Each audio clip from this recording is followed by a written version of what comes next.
Hello and welcome to the first of the Logical English lessons. If you want to know why I created these and indeed who I am and what I'm all about, please go to the website that you can see on the screen, www.logicalenglish.com.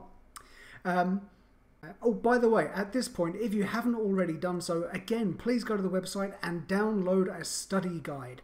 There are study guides for all of the lectures, and this will allow you to get so much more from all of these lessons. So if you've done that, let's begin. We're going to start simply. I know it might be far too simple for some or many of you, but it helps if we all begin on the same page, as it were. So we're going to start simply. We're going to gradually build on top of that, build and build and build, and we're going to see various aspects of grammar, and we're going to see all of the tenses laid out and how they work, and we're going to gradually build to 3 golden rules. For students, you'll be able to apply these to all of your writing and speaking before you've produced it. You'll also be able to retroactively apply it to your writing and speaking to check for errors.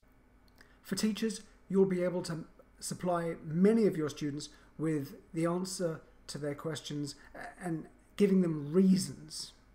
And for so many students, that's a critical thing, to be able to understand why things happen in English. So, let's begin simply. So, over the coming 4 lectures, if we're going to talk about the things that we need to talk about and to be able to understand them clearly, I feel it's pretty important that we all use and understand the same terminology. So, what we're going to do first is I'd like you to take a look at this sentence. The very fat cat is walking happily on an incredibly high wall. I don't think that should pose any problems to any of you. I'm sure you all understand that. But I want you to do a few things with this sentence, just so we're all on the same page. I'd like you to identify the nouns, verbs, adjectives, adverbs, prepositions, and articles in this sentence. And I'd also like you to identify what's the subject, what's the object, and what's the verb structure in this sentence. If you want to, pause things now and work on that. Let's look at the nouns first of all. Well, there are 2 nouns. We've got cat, and we've got wall. Now, let's start with the building blocks. What are nouns? Well, nouns are metaphors for things. They when you can't find the physical thing to literally hold in front of you, these words stand for those things, whether those things are real or not real. And many would argue that this is the beginning of all language anyway. So I want to take you back to the origins of language, maybe about 100,000 years ago on some prehistoric field, and I want to introduce you to 2 cavemen. There we go, there they are.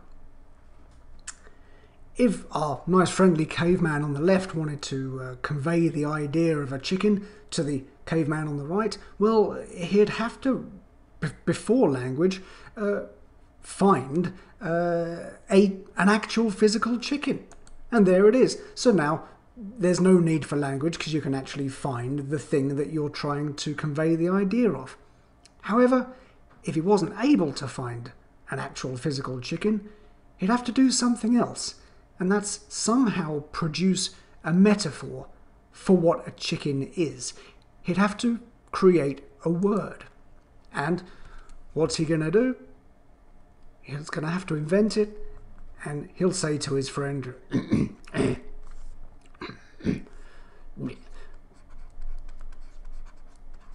chicken.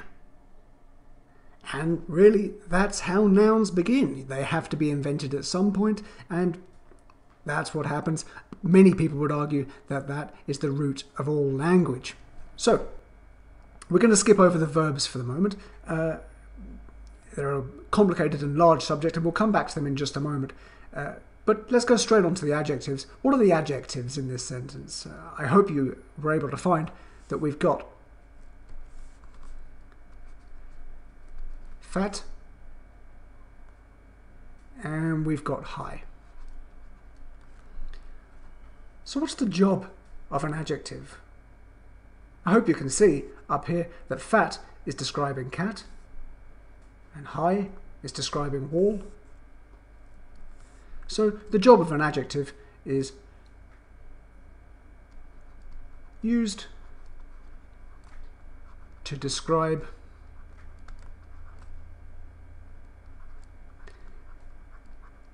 nouns. Now, in some other languages, the adjectives might come before the noun, they might come after the noun, but in English, this is, I suppose, the first logical point. The adjective always comes before the noun that it's describing. You can see up here, what kind of cat? It's a fat cat.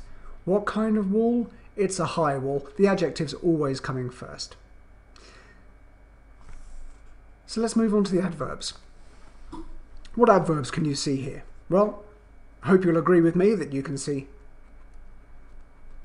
very,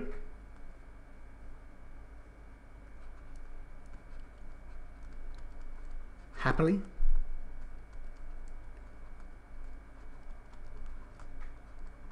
and incredibly. So what are the job of adverbs? Well, they're doing a few things here, in fact. They do a few things in English. You can see that here the word very is describing the word fat. How fat? Well, it's very fat. So the first thing they're doing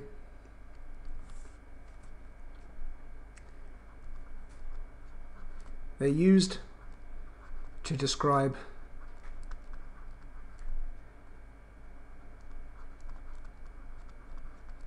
adjectives. The other thing they're doing, you can see here, is the word happily is describing the word walking. So they're also being used to describe verbs. Another thing they also do, which is often forgotten, and it's not in fact used in this sentence, is adverbs can also be used to describe other adverbs. English has a lot of leeway with where you can position adverbs. They can go in many places in the sentence. But let's keep things simple at the moment and just say that if they're describing an adjective, they'll come before the adjective, like very fat, incredibly high. If they're describing a verb, it'll come immediately. It'll often come immediately after the verb that it's describing. Walking. How is it walking? Walking happily. So those are the adverbs. Moving on to the prepositions. A subject that I know strikes fear into a lot of students' hearts. Well, not only students' hearts, teachers as well. What prepositions can you see in this sentence? I'm sure you know and you can see the word on. Where is it walking? In the wall? No. By the wall? No. On the wall. So you can see the relationship between the cat and the wall is expressed in this preposition on. And in fact, that is their job. They are used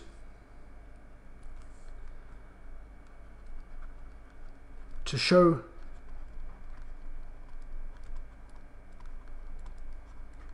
relationships between noun, and I'm going to introduce a word here, noun phrases. Now, the difference between a noun and a noun phrase is that a noun phrase might consist of many words. For example, in this sentence, the very fat cat is one idea. There's one noun, cat, but the idea of the very fat cat is what we would call a noun phrase. And in this case, the very fat cat on an incredibly high wall, that preposition is showing us their relationship. But here's some of the bad news. How many prepositions do you think there are in English? I'm fearful of telling you, but unfortunately there are 126 of the things. I promise you it's going to take a lifetime of learning English to be perfect in all of them. It's just extremely unlikely to happen. However, if you get one wrong, don't worry about it too much. Try and get it correct the next time. If you get it right, give yourself a big, a big round of applause because they're not easy things. So what are the articles in this sentence? I hope you can see we've got the word the and we've got the word an. I'm not going to go into article usage here. It's actually an extremely large subject. If you have them in your language, then, count yourself lucky. If you don't, for example, if you're a Korean speaker, a Japanese speaker, a Russian speaker, then, yeah, they're going to be tough. It's an entirely separate subject, which we'll come on to at some later point. We're going to come back to the verbs here. What are the verbs you can see in this sentence? Hopefully, you can clearly see the word, well, we've got walking there, haven't we?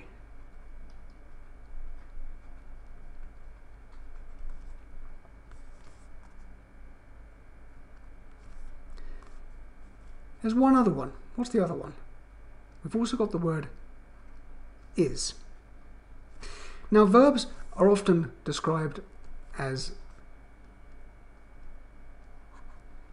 doing words. Words which describe an activity, describe some kind of act.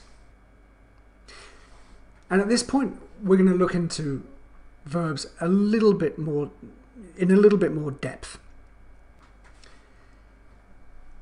In the sentence we've got here on the screen, as you can see, there are two verbs. Which one do you think is the main verb? Well, hopefully you're all guessing correctly when you're saying that walking is the main verb. It's the verb which carries some kind of meaning. So what about the word is? Well, you all know that it's the verb to be. But what's it doing there?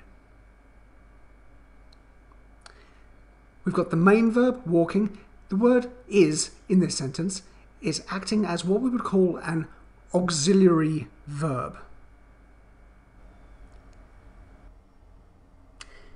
Now, verbs can be thought of in many different ways. For the purposes of today's lesson, we're going to categorize them, we're going to put them into three different categories. We're going to have modal verbs, a subject which we're going to come to later. We've got main verbs, as we've already seen, things like, well, the example we saw is walking, so the base form being walk. We've got walk, run, talk, think, love, discuss, work, make. And of course they can be in their different past and present participle forms as well. So we've got, it could be walk, walked, walked in the case of regular verbs. It might be something like take, took, taken in the case of an irregular verb. And there are also these things called auxiliary verbs. Now I need to be careful with my spelling here because it's a word that I often misspell. I often spell it with two L's. So auxiliary verbs. This is a subject which is often really badly understood by students, mainly because it's really badly understood by teachers as well. But it is a subject that must be understood quite, pretty deeply and accurately in order to improve your accuracy, but also in order to get those higher scores on things like on exams like IELTS and Cambridge exams. Now, how many different auxiliary verbs are there? Hopefully you're coming up with the answer 3. Can you name what they are? Well, we've got the auxiliary verb do, we've got the auxiliary verb have, and we've got the auxiliary verb be. And something that is incredibly important is to understand precisely what their jobs actually are. The word do, for example, has 2, and you could argue 3 jobs. Let's look at those jobs. The first job is, well, it creates what I'll call grammatically simple questions. So, for example, we say, do you like cats? Hundreds of years ago, we really did in English used to say, like you cats. But we started to use the word do to make the sentence more clear. However, for language learners, it does make things a little bit more complicated, I'm afraid. But we use the word do to create questions. Its other main job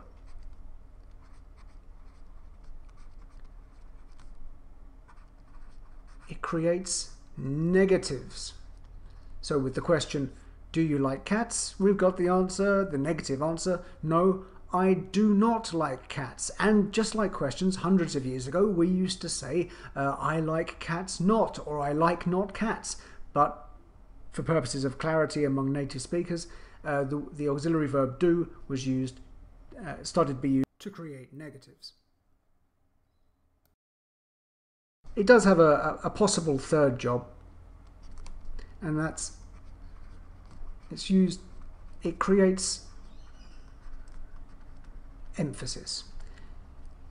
More particularly, this is used for speaking and more particularly used for arguments. So, for example, following on our conversation, you don't like cats. Well, if the other person actually does, they might say, I do like cats, with that auxiliary verb do being used to create an emphatic structure there. So those are the 3 jobs of the auxiliary verb do. The auxiliary verb have, well, it just has one job. It creates perfect tenses.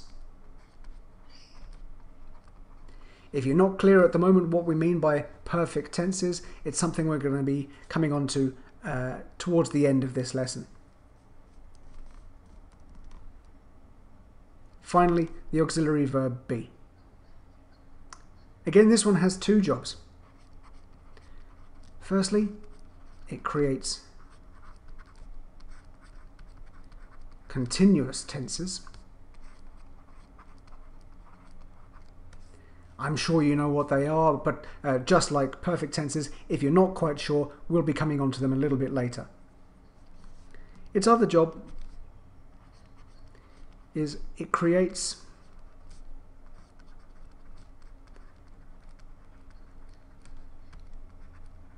the passive voice. Something that students often hate, but I'm going to encourage you to think that it's actually a lot simpler than you think, and just like the other things, we'll be coming to that a little bit later. As I say, a deep knowledge of these 3 auxiliary verbs and their jobs, it's not really up for debate. It's essential to increase your accuracy in English,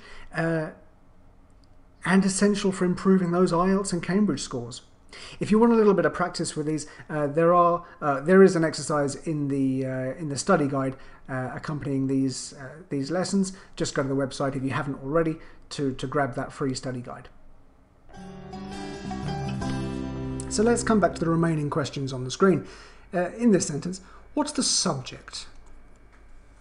I hope you were able to see that we've got the subject up here. The very fat cat. That's the subject of the sentence.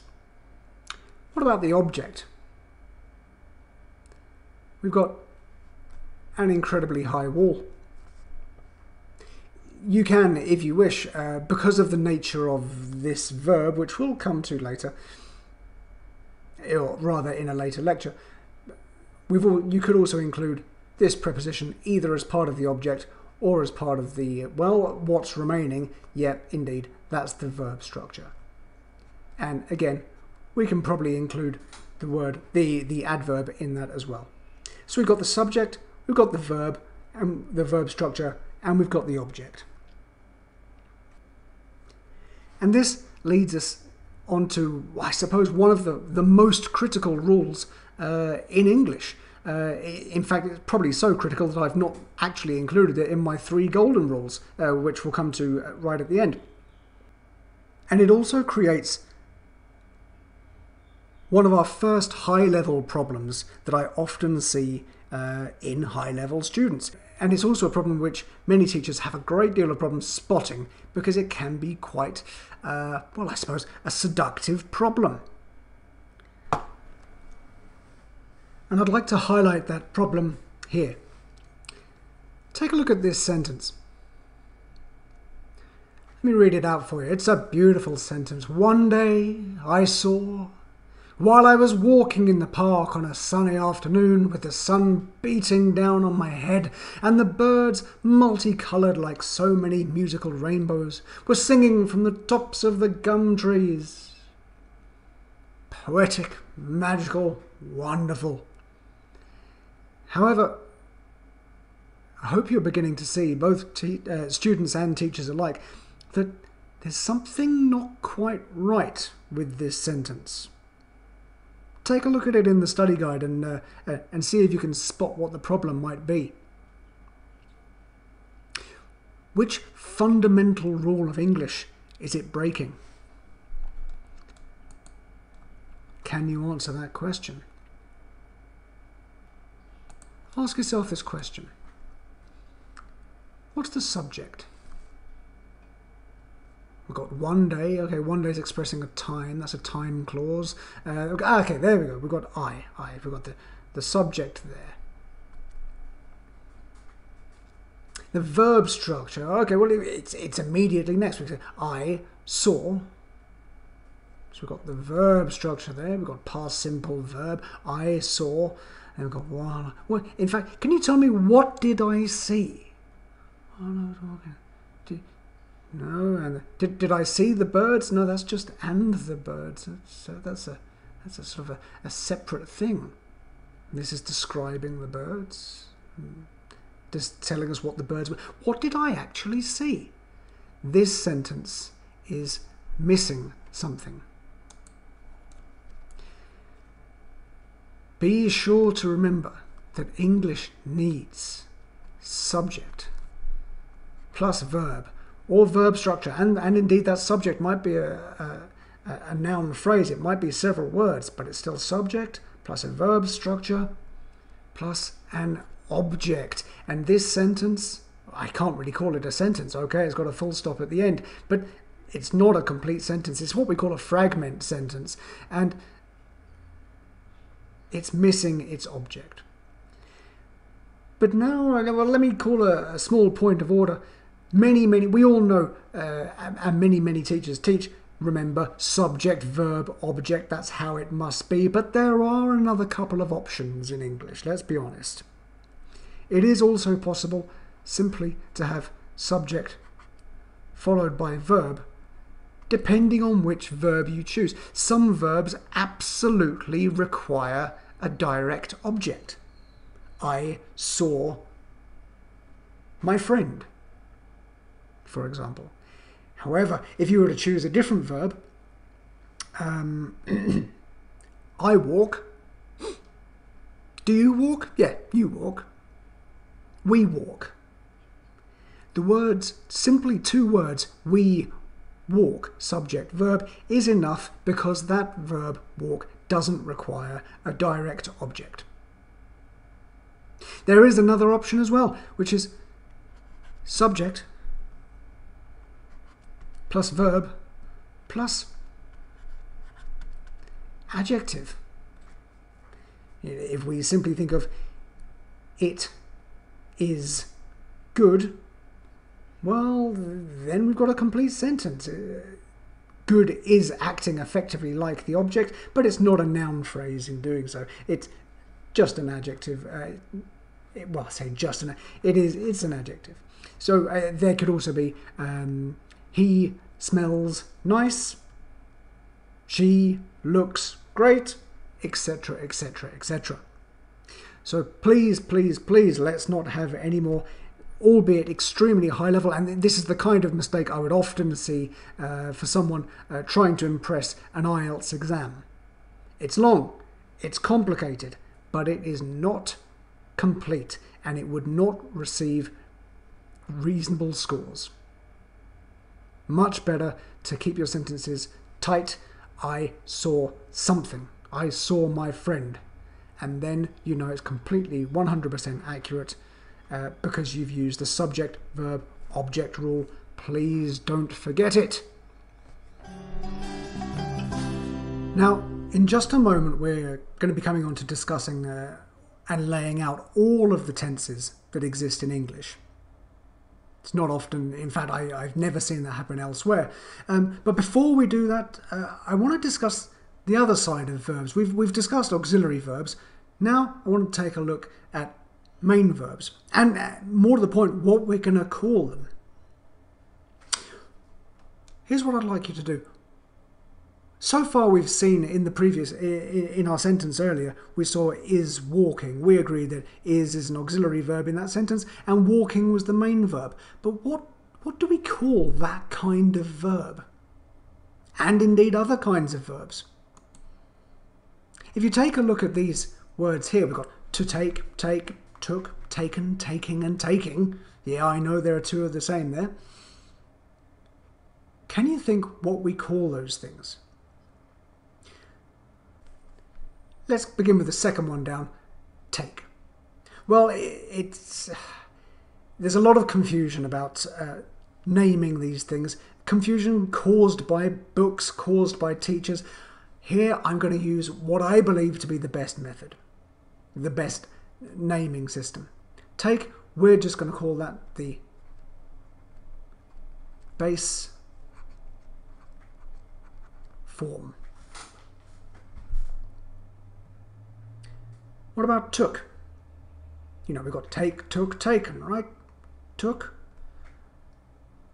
I'm going to call that the past form. Taken, for some reason, loads of students seem to know this one, and I'm sure you do as well. We'll call that one, number 3, the past participle. And indeed, as I just referred to, we often know these as 1, 2, and 3. But in the sentence we saw at the beginning, we saw the word walking, like this word taking. What's that?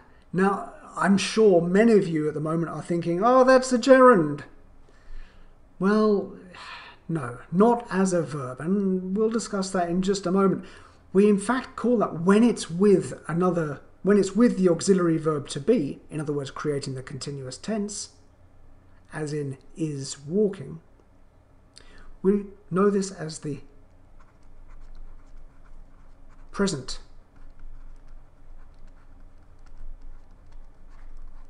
participle. Please, please, please avoid calling this a verb plus ing or something along those lines. It's not. The name for it is a present participle when it's a verb. So in fact, I think we should really call them 1, 2, 3, and 4. But for some reason, 1, 2, and 3 has stuck. We've got 2 remaining. I'll come back to the second taking in a moment.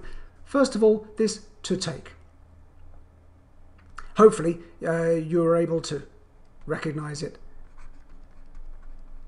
as an infinitive. And again, please, this, for example, take is not the base, base form without the to. This is not the infinitive is not the base form. It's not the base form plus to. It's infinitive is always with to take. And one of the first issues we see is that this is a noun. It is not a verb. I'll prove that to you in just a moment, because it comes to our second, or our final missing one here as well. Taking. What's taking? Previously, with the present participle, many of you undoubtedly probably thought it was a gerund. Well, let's call this one a gerund. But, like an infinitive, let's also state that this is a noun. To take, well, infinitives and gerunds really should not appear on any list of verbs. But Craig, can you prove that? I hear you say. Well, let's take a look at an example.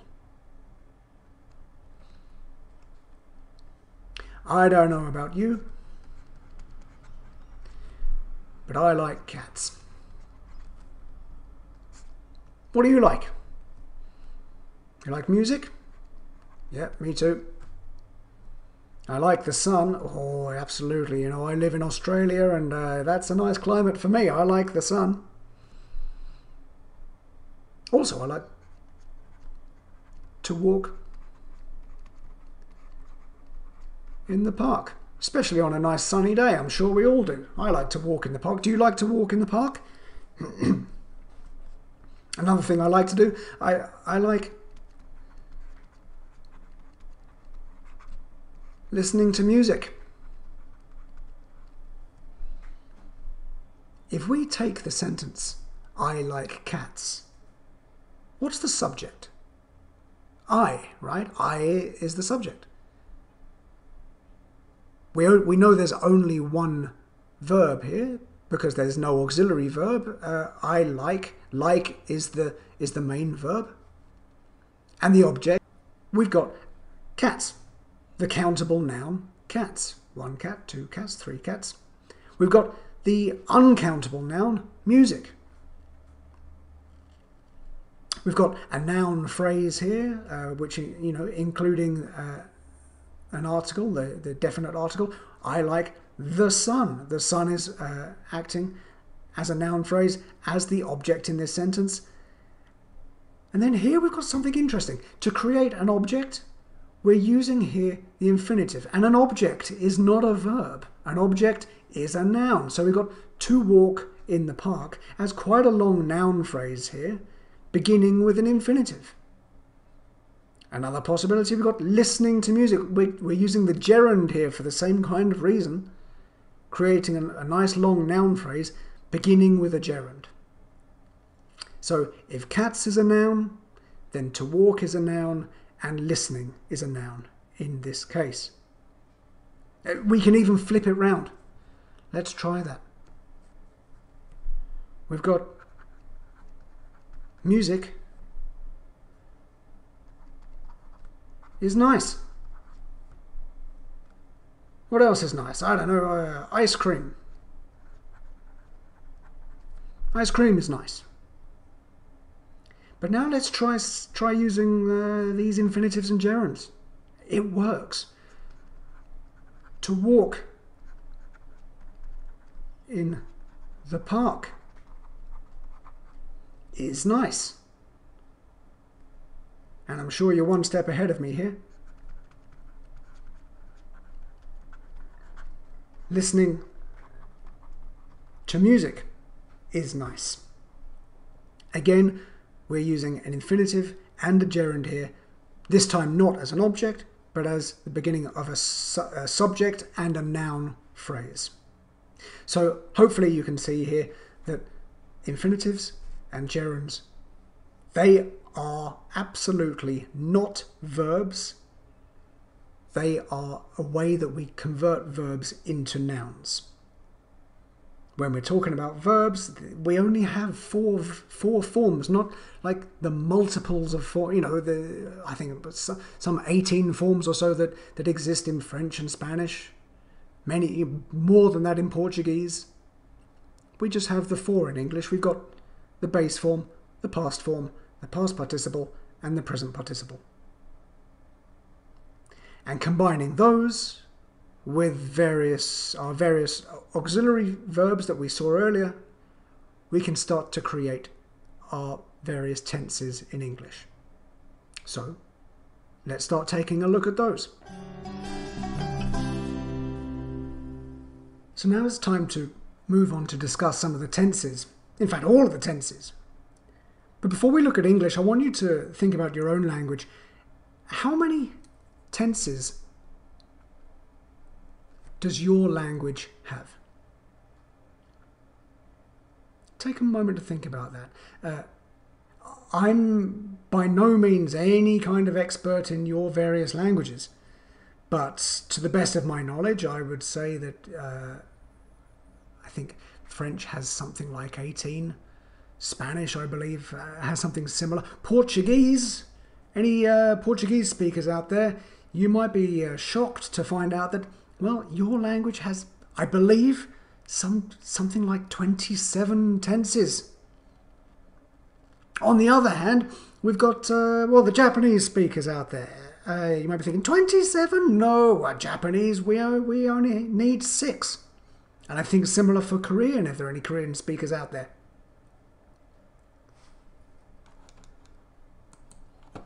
So what about English? How many tenses does English have? The answer here, as we'll come on to see, is 12. So, let me settle some of the arguments for a moment. Some of the, I don't know, for example, Japanese speakers out there might be saying, see, English is complicated. English is more complicated than Japanese. Japanese, we only need 6. English needs 12. That's crazy. Let's start addressing some of the differences between our languages. I want to introduce 2 shapes to you. Maybe you know them, maybe you don't. On the left, we have a cone, with the adjective being conical. And on the right, we have a cylinder, with the adjective being cylindrical. Now in English, and indeed in many European languages, Portuguese, French, Spanish, etc., we might say something, if we're on the phone to our friend and we're about to walk into a room that is shaped like a cone, when we walk into the room, we might say to our friend, "Hi, John. John, yeah, it's Craig here. I am standing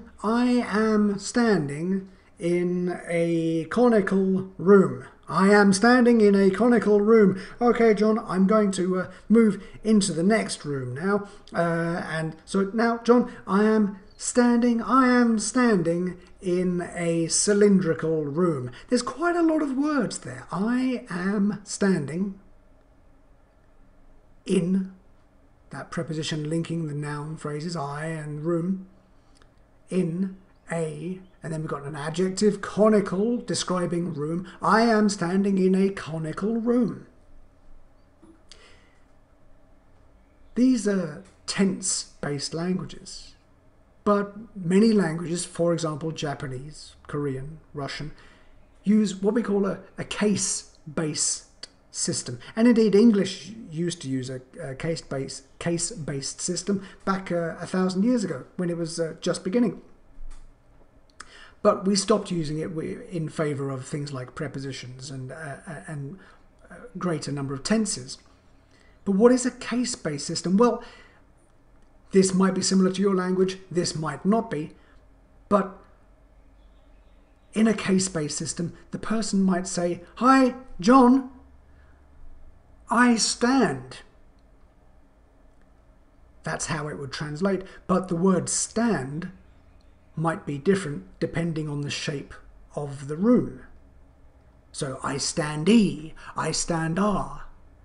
And if it's in the past, for example, I stand-ee-you, I stand-are-oo. If it's happening now, I stand-ee-ing, I stand-eyeing. So there won't be auxiliary verbs, there might not be adjectivized nouns. it's just the word stand which would tell you whether it's the shape of the room, whether it's inside or outside, whether it's big or small, hot or cold, past, present, future.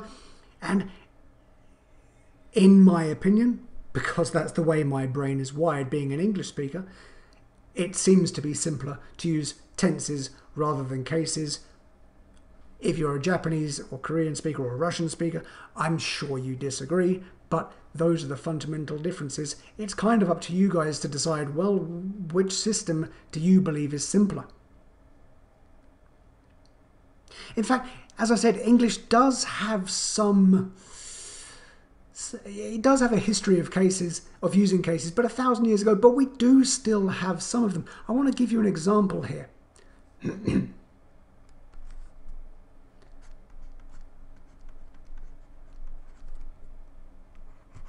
I like you, so hopefully you like I, right? I like you, you like I. Well, you know as well as I do that it doesn't work like that. In this first clause, what's the subject? I. Verb, like, and you is the object.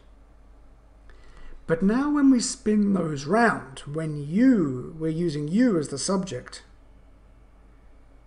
the concept of I, the concept of I-ness, if you like, now is no longer I, but you know as well as I do that we use the word me. So when I is the subject, it's I. But when I is the object, it's me. So depending on the position in the sentence, the word changes, and that is just a little bit of old historical case structure for you. It's almost all gone in English. Now we're completely tense-based. So let's have a look at those tenses right now. So we're going to move on now to really where my personal deeper understanding of English really began. And it began with a student many years ago who asked me, Craig, how many tenses are there in English? Now we've answered that question already. We now know that it's 12. But the point is, I couldn't answer the question about which I was very ashamed. My colleagues couldn't answer the question. My boss couldn't answer the question, and I couldn't find any books with the answer to the question anywhere.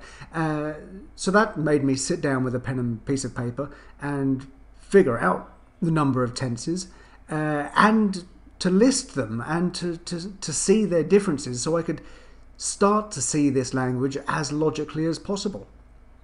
So let's replicate that process now and start listing the tenses. If I ask you to name a tense, well, you'll probably begin with, like most people, the present simple tense.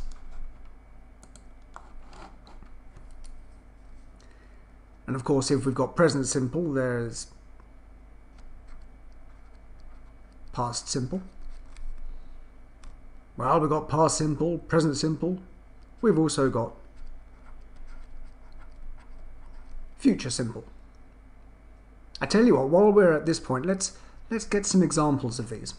So present simple, let's say we'll use the same verb that we've already been using. I take the bus.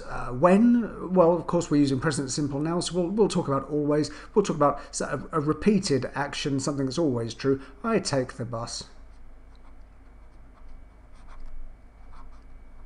every day. We've got the present simple there. So now let's go into the past simple. Well, what's the past form of take? Number 2 form. I took the bus. But now, not every day. Well, it could be, but let's change it to a specific point in the past. I took the bus yesterday. And now let's move on to the future simple. We've got the past, I took the bus yesterday. Present, I take the bus every day. Future simple. Now we're going to use another verb. Some people would call it an auxiliary verb, and in many ways it is. We'll come to exactly what it is in a little moment, but we're going to use the word will. I will take the bus. When? Oh, tomorrow. I will take the bus tomorrow. And so there we've got the three simple tenses.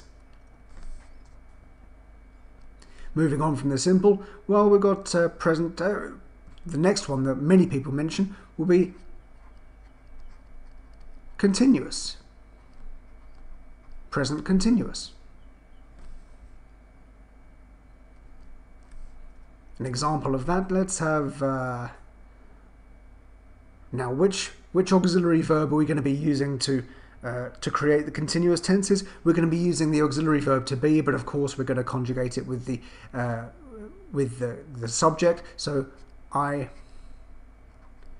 am, and then we're going to be using this present participle. I am taking the bus. And when? Now. Imagine that you're on the phone to your friend and you're saying, hey, what are you doing? And you say, well, I'm taking the bus right now. And then if we shift that into the past, we don't have to touch the present participle at all. All we need to do is change the auxiliary verb, am, to its past form, was. I was taking the bus. Well, now when are we going to talk about? When I saw you. So two things happening at the same time. We have the instant in time when I saw you, and the ongoing action, taking the bus. And to shift it into the future, well, again, we're going to use this word will. We're going to use the auxiliary verb to be, just like previously. And we're going to be leaving that present participle exactly the same. I will be taking the bus, but now we need to know when at a point in the future. Let's say at 6 o'clock tonight. Tonight, this evening, whenever you consider 6 o'clock to be. So we've got the present, the past continuous, the present continuous, and the future continuous. I hope you see a pattern forming here. Another 3 continuous tenses. So what's the next one that we have? We mentioned this tense a little bit earlier. It's the perfect tense. What perfect tense is, as we'll see. So present perfect. And do you remember which auxiliary verb we're going to be using with the perfect tenses? Yeah, that's right. We're going to be using the auxiliary verb to have. So, I have. And now we're going to be using the past participle. Take, took, taken. I have taken the bus. And when? Well, any time before now, basically. So let's say, I have taken the bus before. Yeah. Have you? Have you taken the bus before? Yeah, I have taken the bus before as well.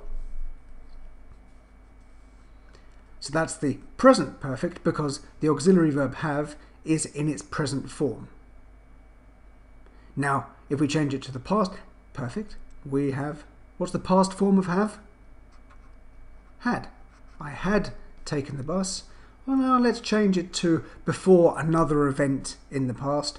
Before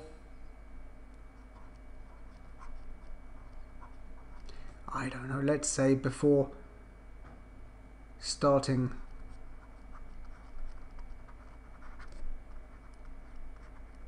school, for example. So, in the past, I started school. We've got this preposition before Following it, is it what is that one? That's a gerund. Well done. So we've got before starting school. That happened at one point in the past, and before that happened, well, I had taken the bus. So we've got the past perfect.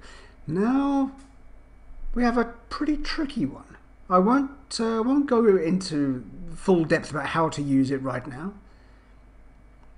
but we can start to logically construct it. If I say future, you say, that's right, will.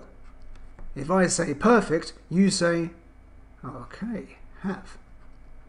I will have taken the bus. And let's say by 6 o'clock tonight. Now all that means is that maybe I'll take the bus at 3 o'clock, maybe I'll take the bus at 4 o'clock, maybe I'll take the bus at 5:55, 5:59 even. All we know is that before this stated time arrives, this has happened, or in this case, will have happened. So there we have the past perfect, present perfect, and future perfect. And now the final set of tenses, and this tends to be an absolute headache for many students. But once again, we can logically create them. We have the perfect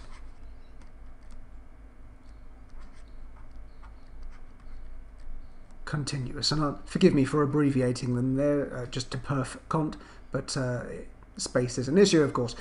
So we have past perfect continuous, present perfect continuous, and future perfect continuous. Let's get some examples of those. Let's start with present perfect continuous. Well, we've got the subject, I. I say perfect, you say, yeah, have. But now I say continuous and you start saying the auxiliary verb to be. So have been, and now of course, being the continuous tense, we need the present participle. I have been taking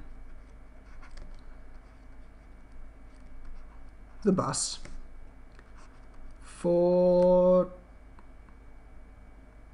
30 minutes. So here we're focusing on a process that started in the past, continuing up to now, and will probably continue into the future. And if we've got the present perfect continuous here, well, let's shift it into the past. What are we going to be changing? We've got this verb structure, have been taking. We know from previous that we're not going to change this taking part. So we're going to focus here. Now here we've got two auxiliary verbs. We're actually just going to change the first one. I had been taking the bus, let's say for 30 minutes.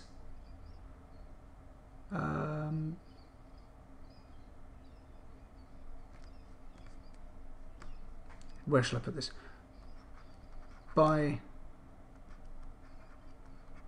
6 o'clock. I'll put that for 30 minutes in as well. I had been taking the bus for 30 minutes by 6 o'clock. So now we're talking about the past. And if at 6 o'clock yesterday it was 30 minutes on the bus, well, what time did I start? What time did I get on the bus? About 5:30. It's a tricky tense, but I tell you what, possibly not as tricky as the next one. Finally, the future perfect continuous. Well, I say future, you say will, and now we're just going to leave have been taking as the same. I will have been taking the bus for 30 minutes.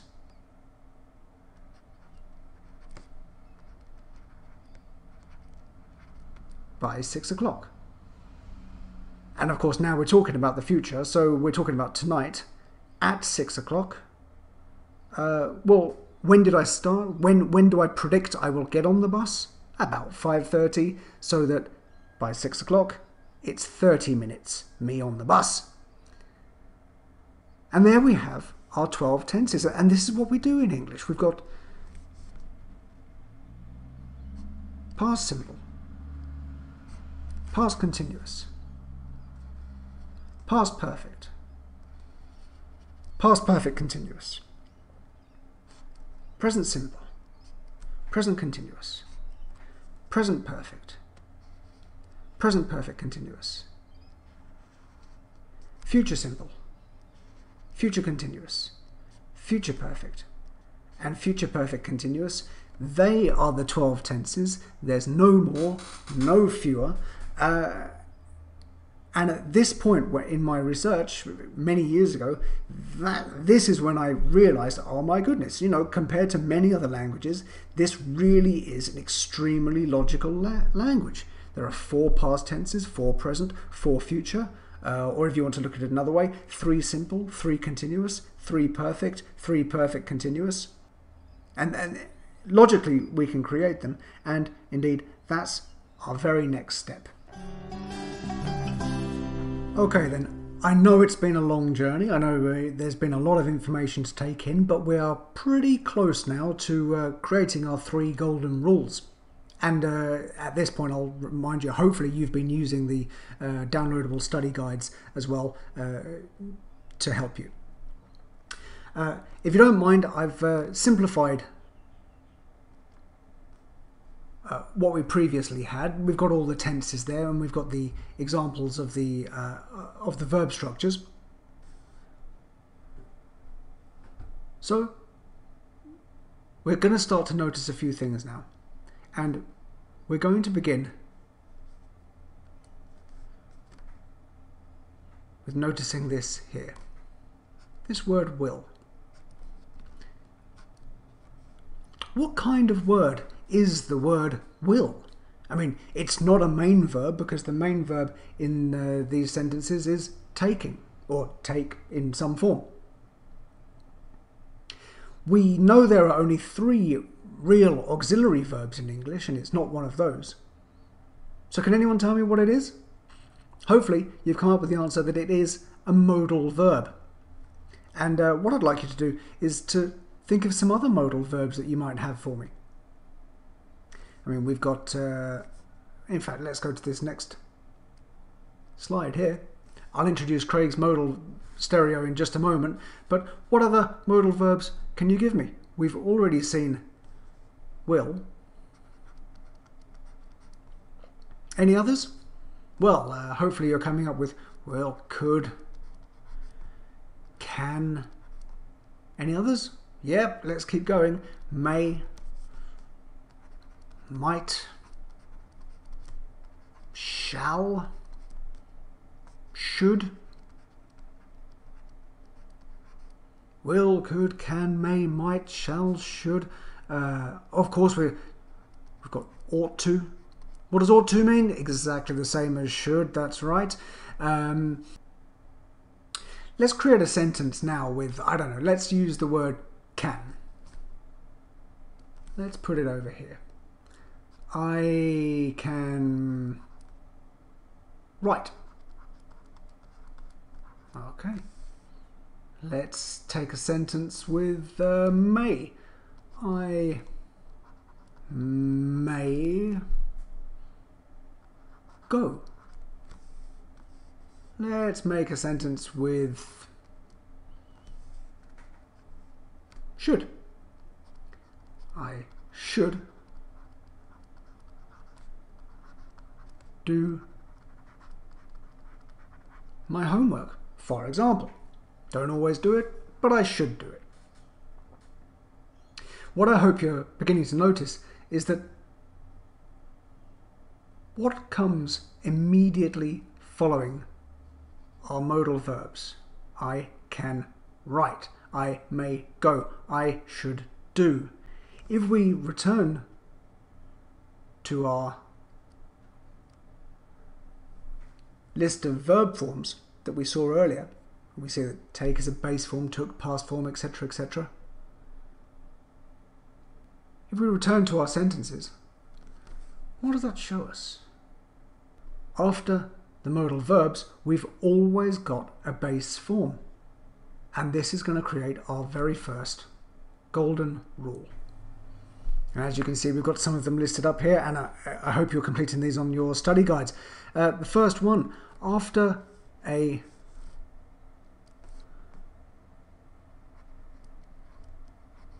modal verb, can, should, may, might, must, etc., the next verb, which is normally the next word, is always a base form. So that is the first of our 3 golden rules.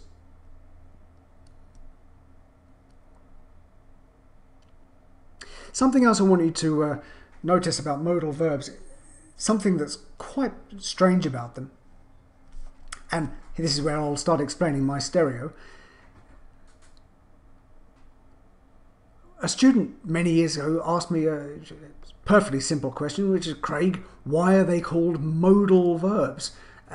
And that question really left me scratching my head for a long time,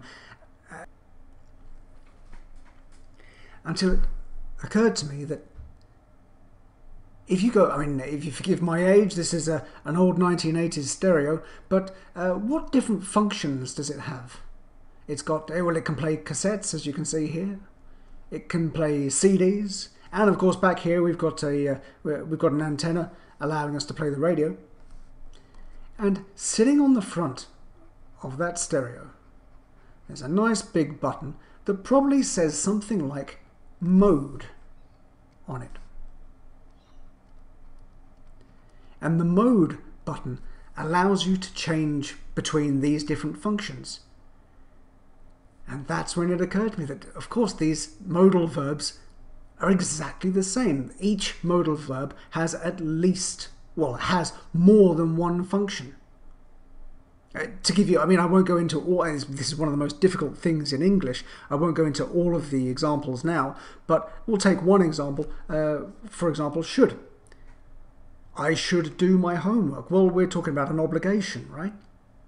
But let me give you another example. I'm in Australia. My sister's in the UK. It takes about 24 hours to arrive or to get to Australia from the UK. She left the UK about 23 hours ago. So she should be here in 1 hour.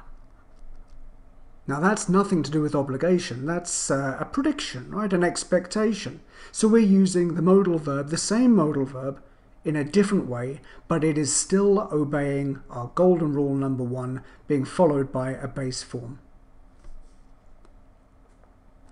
We'll return now to our list of tenses, and we've dealt with the modal verb will. We'll turn our attention to the auxiliary verb have. We now know that the word have is inextricably linked with perfect tenses. Whether it's in the past or the future, we've got had, have, had, have, and have again.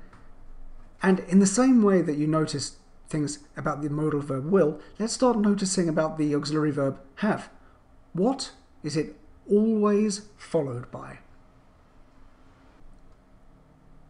We've got had, taken, have taken, had been, have been, and hopefully here you're noticing that in each case it's being followed by, well, hold on, let's return to our verb list.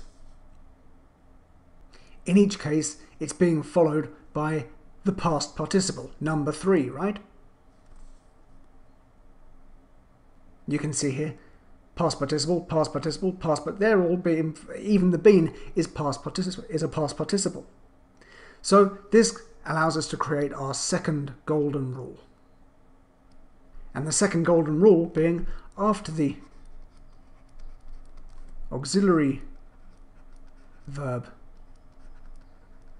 have, and it doesn't matter what form that word have is, whether it's in the past, present or future, as long as it's an auxiliary verb, the next verb, which is normally the next word, is always a past participle.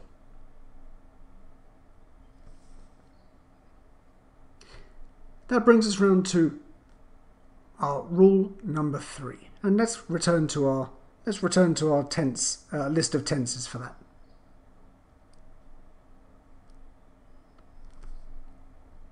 We've got one more auxiliary verb to do here.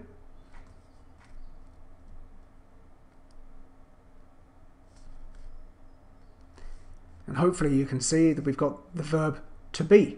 We've got was, am, be, and then we've also got been, been. And what do you notice in each case? What's it being followed with? Once again, as we know from our verb list, it's being followed by a present participle. Let's just check our verb list for that. Yep, taking, that's our present participle. A little note to remember here, infinitives, don't forget please, infinitives and gerunds are not verbs, that's why I've not included them on this list. But yeah, we've got the present participle, taking, and so that brings us to our final rule. Our final rule being, after the auxiliary verb be, and again, it doesn't matter what form that auxiliary verb be is in, the next verb, normally the next word, is, and now I've got to be a bit careful because it's not always, but is normally, and we'll see why in a moment, it's normally a present participle. Now, using these 3 rules, you should be able to rid yourself of a huge number of high-level errors, and teachers, you should be able to spot and then give reasons for your corrections. Let's move on to why this is normally, not always. It's a subject that many students and teachers don't like to learn or teach, but it's actually far simpler than many people realise. It's the subject of the passive voice. Now, if I write here be3, that's because we've got the auxiliary verb to be and verb form number 3, which you now know is the past participle. And so, for example, I was taken.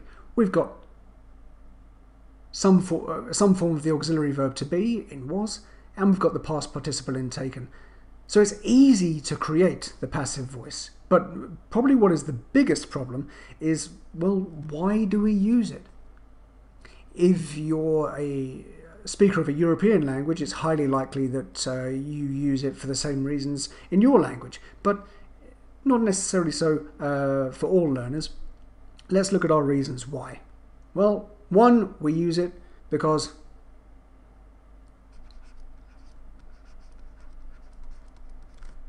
we don't know what the subject is. Second reason we use it,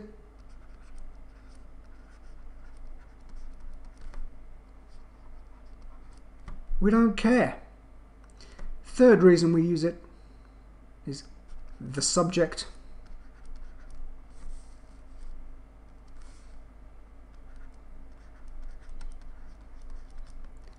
is obvious.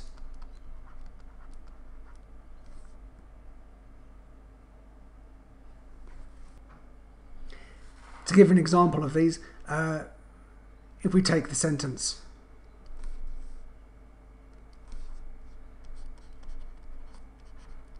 the police arrested the boy, well, subject the police, main verb, and what we know that it's in the past simple tense, arrested, object the boy. But, you know, who is it that always arrests people? It's always the police. So really there's no reason to mention the police. What would make far more sense instead of the police arrested the boy is to take the object, the boy,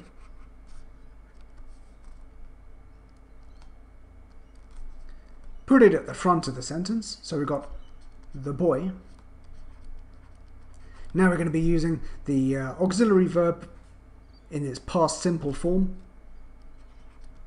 was, and 3, well, arrest, arrested, arrested. So arrest, it's a regular verb, so arrested is its third form, is its past participle.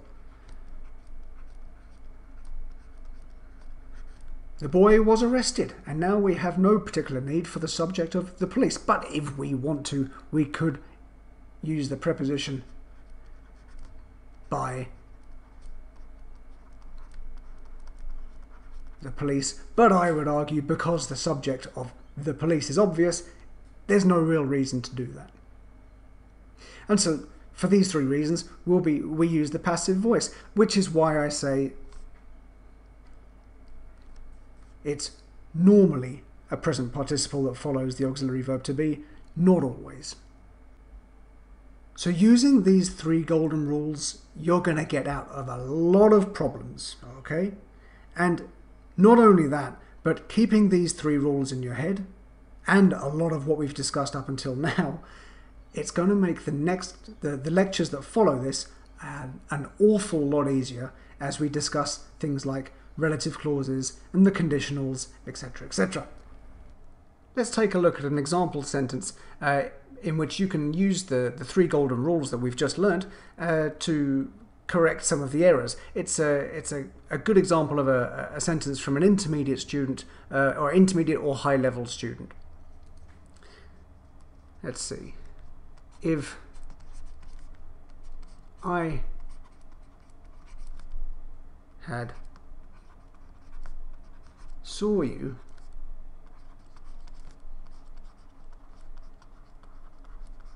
at the party, I would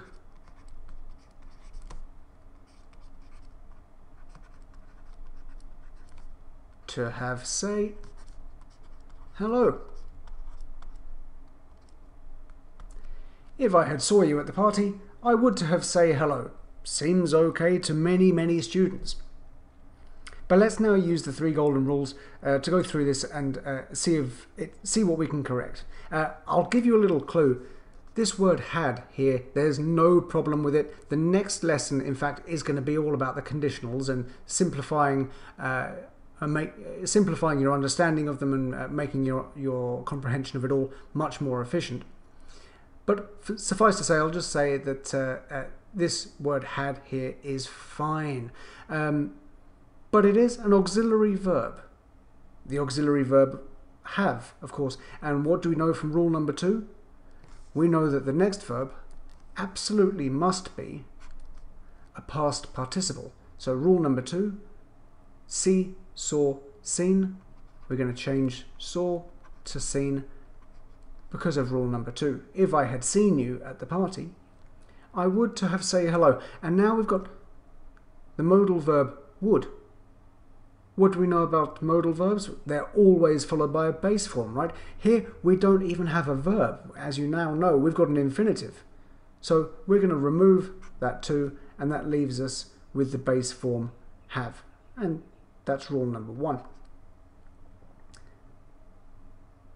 And now, although it's an auxiliary verb, have, it's a base form, but it's still a base form of the auxiliary verb have. The next verb, because of rule number 2, is going to be what? Well, it's got to be a past participle. So we're going to change say to say, said, said. I would have said hello, and that's because of rule number 2 once again. So there we have an example of a sentence that we're correcting using the 3 golden rules, and there's a great exercise with similar examples in your study guide. If you haven't done so already, please go to the website and download it for free. Yeah, have a go at that exercise. Okay, thanks for watching. Hopefully it's been a great help for you. and we'll see you for the next lecture, which will be about the conditionals. Don't forget to download the study guides, and if you can, see if you can contribute a little something for my work. Thank you very much. Okay, in these appendices at the end of the lesson, I'm going to place some information that either I skipped over too quickly or I felt was perhaps unnecessarily deep for the lesson we've just had, but which still might be of use to many teachers out there. The first is quite simply that earlier I gave a brief list of modal verbs. I'm just going to write a full list of them now, just so there's no mistake. We've got can, could, may, might, will, would, must, shall, should, and ought to. I'd like you at this point to notice, contrary to what many people have been taught, contrary to what many books say, have to is not a modal verb. I want to quickly explain why. I mean, I'm going to come onto this in greater detail in a later lesson, but I'll quickly explain why with just one. There are several reasons, but here I'll give just one. If we say I can, you can, he can. I may, you may, he may. I should, you should, he should. You'll notice that the modal verb does not change depending on what the subject is. However, if I start to use have to, I have to, you have to, he has to. You'll notice that has changed depending on if I'm using the first and second person or the third person, the I, you, or the he, she, it. So for that reason, and there are several others which I'll come to in a later lesson, have to is not a modal verb, but the others are, and there's an exhaustive list of them. The next appendix comes with a little bit of an apology, I'm afraid. It is this. Appendix 2. If we're being really honest, there are in fact only 8 tenses, not 12. The reason for this is that the future tenses, as we discussed earlier, all use the word will. We know will is what kind of verb? We know it now to be a modal verb. And so because of that, because we're not using an auxiliary, because we're not altering the main verb in any particular tense manner, we're just using an auxiliary verb in one of its meanings, they're not really tenses. However, I will say that it does suit our purposes far better to imagine that there are 12. We're going to count the 4 future tenses as if they were real tenses, and it will make things a lot easier a little bit later on. So that one comes with a bit of an apology. There are in fact only 8 tenses, not 12.